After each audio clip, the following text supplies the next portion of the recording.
नमस्कार साथियों, welcome to नाम नॉलेज हब। कैसे हैं आप लोग? आशा करते हैं अच्छे होंगे और आपकी तैयारी शानदार तरीके से चल रही होगी। तो साथियों, शाम के बजने वाले हैं 6 और फिर से हम लोग प्रैक्टिस सेट लेकर आपके लिए हाजिर हैं। ये प्रैक्टिस सेट नंबर 21 होने वाला है। इससे पहले 20 प्रैक्टिस सेट को हम लोगों ने देखा है। आपने नहीं देखा है तो जाकर देख ले, जरूर देख ले। चैनल के डिस्क्रिप्शन में भी लिंक है और प्लेलिस्ट भी बना होगा। तो चलिए हम लोग शानदार फिर से 50 जीके के और 25 साइंस के क्वेश्चन देखते हैं। और आपको पता है प्रतिदिन शाम के 6 बजे इस चैनल पर करवाया जाता है, तो आप लोग जरूर इस चैनल पर जुड़ जाइए। चलिए हम लोग देखते हैं बिना किसी देरी के।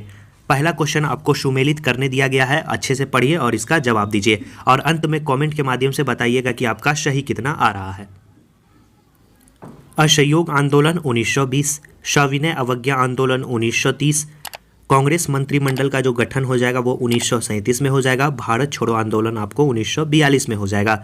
तो ए का क्या हो जाएगा? ए का हो जाएगा 4, ए का 4, बी का हो जाएगा आपको 3, बी का 3, यानी ऑप्शन बी इसका सही आंसर हो जाएगा। अगला क्वेश्चन हम लोग देखेंगे। भारतीय स्वतंत्रता संघर्ष से संबंधित चारों घटनाओं को कूट का प्रयोग करते हुए उसके सही कालानुक्रम का चयन करिए।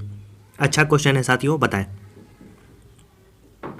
चलिए देखते हैं हम लोग सही कालानुक्रम जो होगा।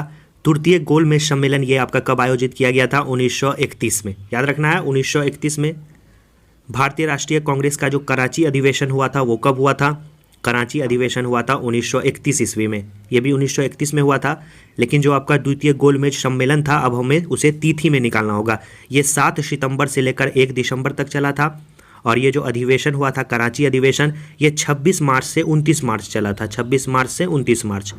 और भगत सिंह को जो फांसी है वो भी आपको 1931 में। थोड़ा सा डिफिकल्ट क्वेश्चन है, डेट भी आपको याद रखना होगा। गांधी इरविन समझौता भी आपको 1931 में हुआ था। भगत सिंह को जो फांसी है वो कब दी गई थी? 23 मार्च में दी गई थी, याद रखना है। और आपको गांधी इरविन समझौता कब हुआ था? ये 5 मार्च को हुआ था। क्या हुआ था? 5 मार्च को। तो चलिए मिला लेते हैं। सही आंसर क्या हो जाएगा? सही आंसर हो जाएगा पहले जो है आपको गांधी इरविन समझौता हुआ था 5 मार्च को। ठीक है, गांधी इरविन समझौता 5 मार्च को हुआ था। उसके बाद भगत सिंह को जो फांसी दी गई थी वो भी मार्च में दी गई थी, 23 मार्च को।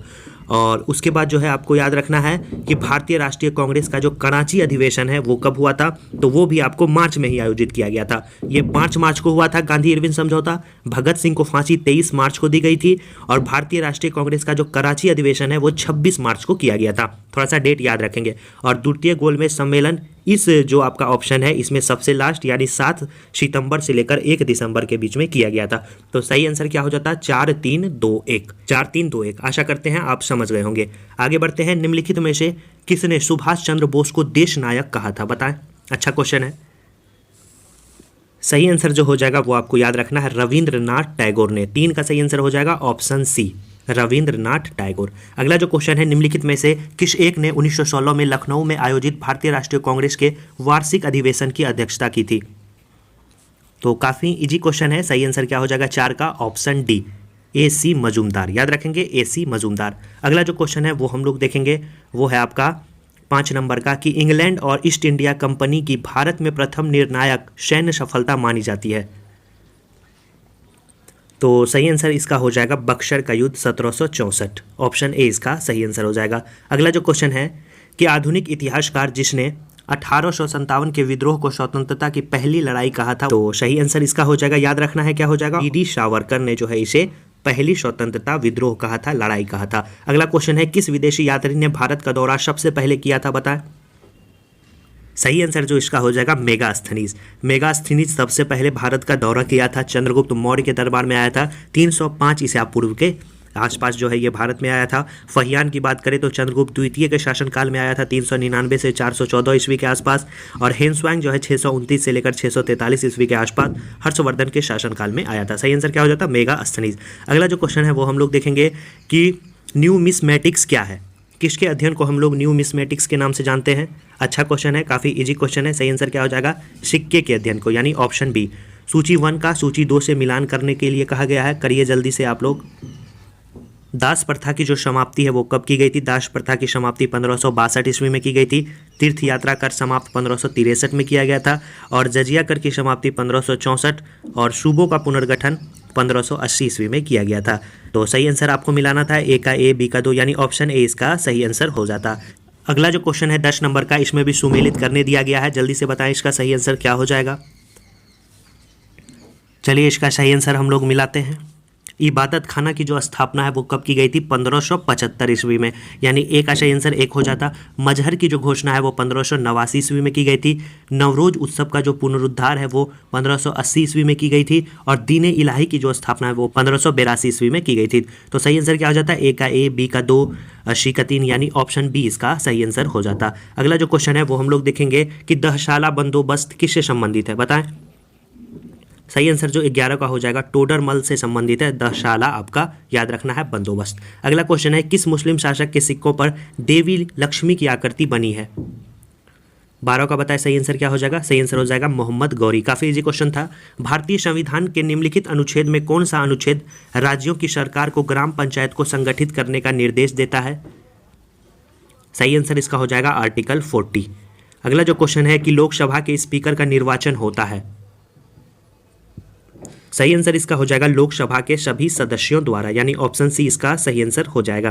अगला जो क्वेश्चन है कि भारत में प्रजातंत्र इस तथ्य पर आधारित है कि, अच्छे से पढ़िए, सही आंसर जो 15 का हो जाएगा, जनता को सरकारों को चुनने तथा बदलने का अधिकार प्राप्त है। अगला क्वेश्चन है कि राष्ट्रपति राष्ट्रीय आपातकाल की घोषणा कर सकता है। 16 का सही आंसर हो जाता ऊपर वर्णित सभी कारणों के आधार पर, यानी इन सभी कारणों के आधार पर जो है राष्ट्रपति राष्ट्रीय आपातकाल की घोषणा अनुच्छेद 352 के अंतर्गत कर सकता है। जहां तक लोकसभा में प्रतिनिधित्व का प्रश्न है, कौन से राज्य दूसरे तथा तीसरे दर्जे पे है, बताएं। सही आंसर जो 17 का हो जाएगा वो आपको याद रखना है ऑप्शन ए, महाराष्ट्र तथा पश्चिम बंगाल। याद रखना है क्या हो जाएगा? महाराष्ट्र तथा पश्चिम बंगाल। बात करें कितनी संख्या है, ये भी कभी कभी पूछ दिया जाता है। तो महाराष्ट्र में याद रखना है 48 है, और बात करें पश्चिम बंगाल में 42 है, और सबसे ज़्यादा जो है वो आपको याद रखना है कहाँ पे है? उत्तर प्रदेश में है। चलिए अगला क्वेश्चन है, बिहार में कितना है? बिहार में 40 है। भारतीय संविधान के निम्नलिखित अनुच्छेदों में से कौन राज्य की विधानसभाओं के निर्वाचन का प्रावधान प्रस्तुत करता है? सही आंसर हो जाएगा आर्टिकल 170। अगला जो क्वेश्चन है, निम्नलिखित राज्यों में कहाँ विधान परिषद है, बताएं। काफ़ी इजी क्वेश्चन है। सही आंसर इसका हो जाएगा, आपको याद रखना है कहाँ पे है? केरल में नहीं है, हिमाचल प्रदेश में नहीं है, दिल्ली में नहीं है, आपको सिर्फ और सिर्फ बिहार में है। भारत के 6 राज्यों में है, जैसा कि आपको पता है, आंध्र प्रदेश, कर्नाटक, महाराष्ट्र, तेलंगाना और बिहार के साथ साथ उत्तर प्रदेश में भी जो है विधान परिषद है। अगला जो क्वेश्चन है कि किसी राज्य में विधान परिषद की संरचना अथवा विघटन किया जा सकता है। 20 का जो सही आंसर हो जाएगा वो आपको याद रखना है ऑप्शन बी, केंद्रीय संसद के द्वारा। अगला जो क्वेश्चन है, अंत्योदय कार्यक्रम का उद्देश्य है। सही आंसर इसका हो जाएगा, इसका जो उद्देश्य है गरीबों में सबसे गरीब की सहायता करना। अगला जो क्वेश्चन है वो है भारत की 8वीं पंचवर्षीय योजना की अवधि बताएं। 1992 से 97। भारत से निर्यात होने वाले सबसे महत्वपूर्ण वस्तु कौन सी है? सही आंसर इसका हो जाएगा कपड़े। भारत में सबसे अधिक गेहूं उत्पादक राज्य कौन सा है? तो काफ़ी इजी क्वेश्चन है। सही आंसर 24 का हो जाएगा उत्तर प्रदेश। सन 1991 की नई आर्थिक नीति का लक्ष्य क्या था? इसका जो लक्ष्य था वो था इनमें से सभी। अगला क्वेश्चन है, मधुबनी चित्रकला के महत्वपूर्ण प्रतिनिधि या कलाकार का नाम आपको बताना है। सही आंसर इसका हो जाएगा इनमें से सभी, यानी कौशल्या देवी, शशिकला देवी और सिया देवी, तीनों का संबंध मधुबनी चित्रकला से रहा है। अगला क्वेश्चन है कि बिहार का सर्वाधिक महत्वपूर्ण त्यौहार कौन सा है? तो वो छठ है। अगला क्वेश्चन देखते हैं हम लोग कि समुद्र तल से बिहार की ऊंचाई कितनी है, बताएं। 28 का क्या हो जाएगा सही आंसर? समुद्र तल से जो बिहार की ऊंचाई है वो 173 फीट है। याद रखना क्या हो जाएगा? ऑप्शन डी इसका सही आंसर हो जाएगा। पटना का स्थानीय समय है। सही आंसर हो जाएगा कि भारतीय मानक समय से आगे। अगला क्वेश्चन है कितना आगे है, ये भी कभी कभी एग्जाम में पूछ दिया जाता है कि पटना का जो स्थानीय समय है वो भारत के मानक समय से कितना आगे है। तो आपको याद रखना है कितना आगे है, तो वो आपको है 15 मिनट आगे। याद रखना है 15 मिनट आगे।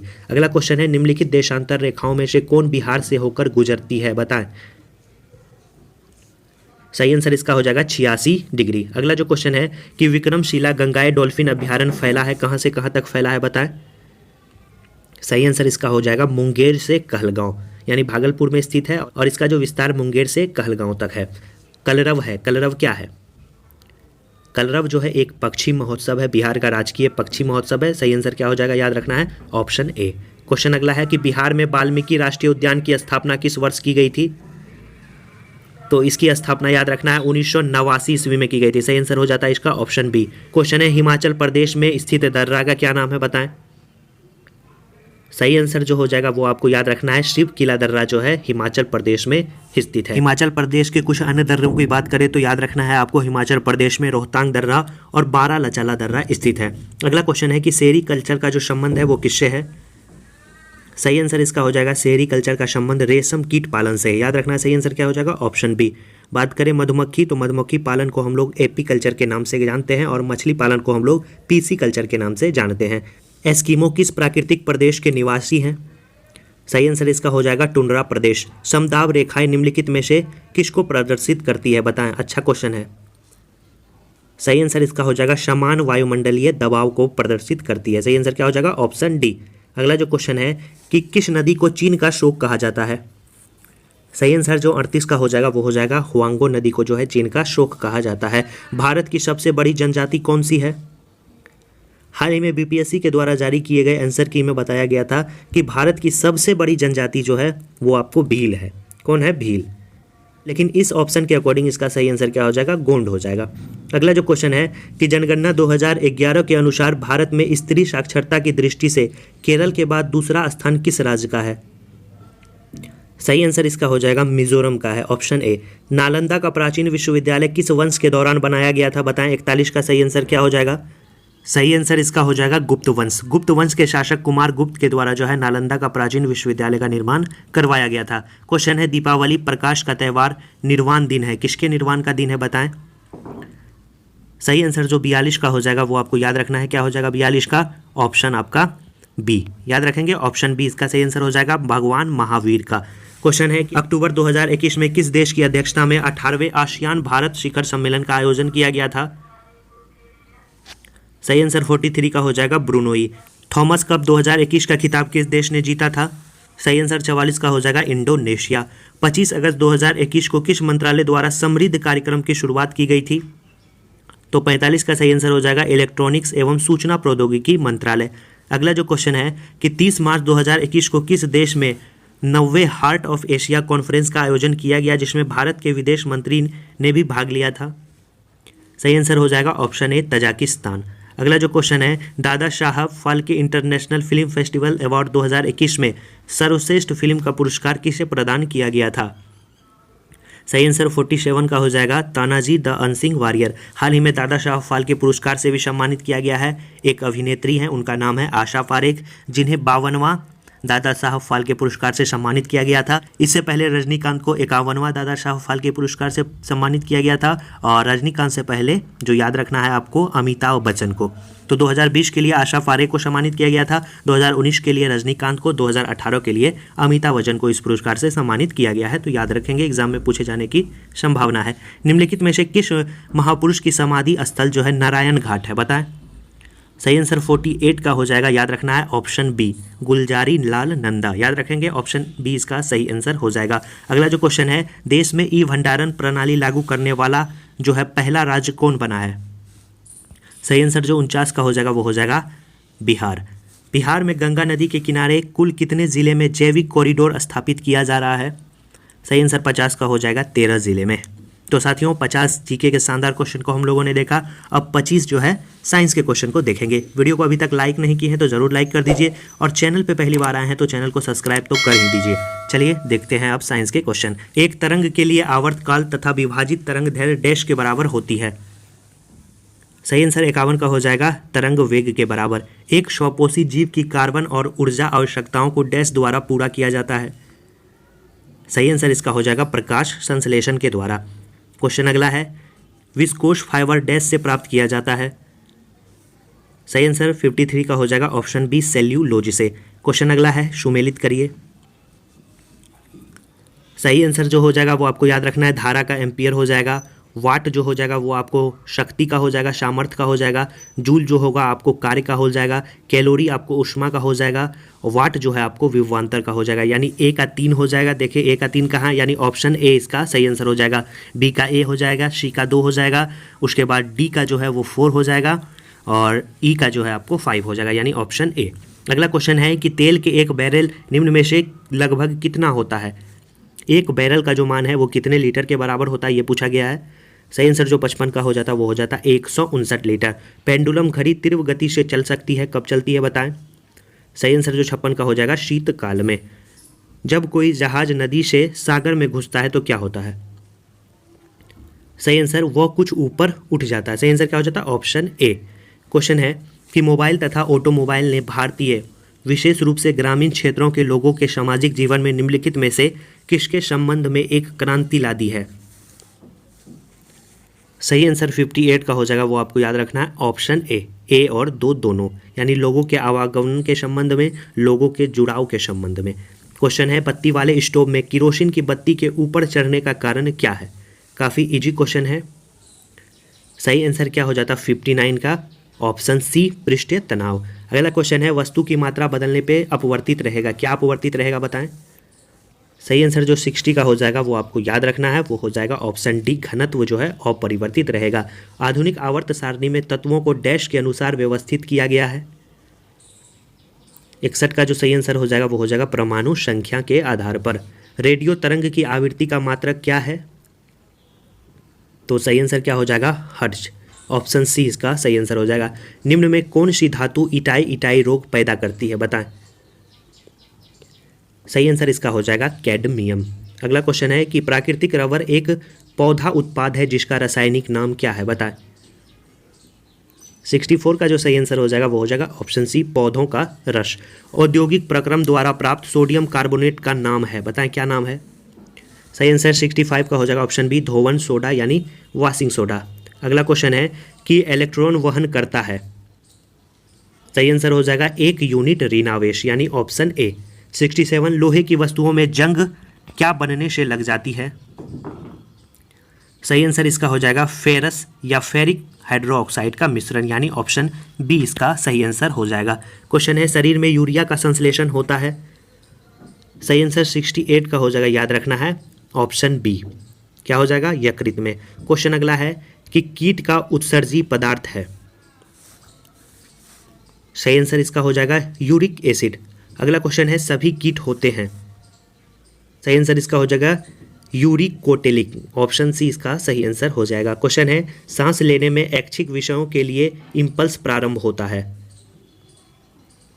71 का सही आंसर हो जाएगा मेंडुला से।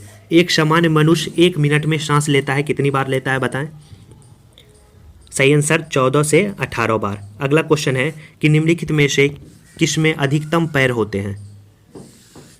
तो अधिकतम पैरों की संख्या किसमें होती है, सहस्त्रपाद यानी ऑप्शन बी इसका सही आंसर हो जाएगा। अगला जो क्वेश्चन है वो हम लोग देखेंगे कि विटामिन B2 का अन्य नाम क्या है। 74 का सही आंसर हो जाएगा राइबोफ्लेविन। अगला क्वेश्चन है लोहे की कमी से कौन सा रोग होता है। रक्त अल्पता यानी ऑप्शन डी इसका सही आंसर हो जाएगा। तो 25 हम लोगों ने साइंस के भी क्वेश्चन को कंप्लीट कर लिया, तो टोटल 75 क्वेश्चन कंप्लीट हो गए। कमेंट के माध्यम से जरूर बताएं कि आपका स्कोर कितना आ रहा है। तो चलिए साथियों, वीडियो को लाइक कर दीजिए, चैनल को सब्सक्राइब कर दीजिए। मिलते हैं कल फिर से हम लोग शाम के 6 बजे। जरूर जुड़िएगा इस शानदार सेट के लिए। धन्यवाद साथियों।